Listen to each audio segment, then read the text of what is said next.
এক ঘন্টার মধ্যেই সোশ্যাল মিডিয়ায় শাওনকে নিয়ে শুরু হয় ব্যাপক সমালোচনা। হাজারো মানুষ দুই ভাগে বিভক্ত। কেউ শাওনকে সমর্থন করছেন, আবার কেউ দাবি করছেন তার বক্তব্য দেশকে আরো বিভাজনের পথে ঠেলে দিচ্ছে। প্রশ্ন জাগে, কেন একজন অভিনেত্রী হঠাৎ এত বড় জাতীয় বিতর্কের কেন্দ্রে? বিশ্লেষকরা বলছেন তার অতীত রাজনৈতিক অবস্থান, সাংস্কৃতিক ফ্রন্টের সক্রিয়তা এবং জনমানুষের সঙ্গে ব্যক্তিগত বিরোধ সব মিলিয়েই প্রতিটি মন্তব্য বড় আকার ধারণ করে।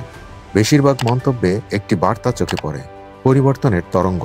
নতুন বাংলাদেশ দাবিটিও বারবার উঠে আসে। ফের প্রশ্ন তোলেন, ভিন্ন মত প্রকাশ করা কি অপরাধ, নাকি এটি রাজনৈতিক দৃষ্টি সংঘর্ষের নতুন রূপ?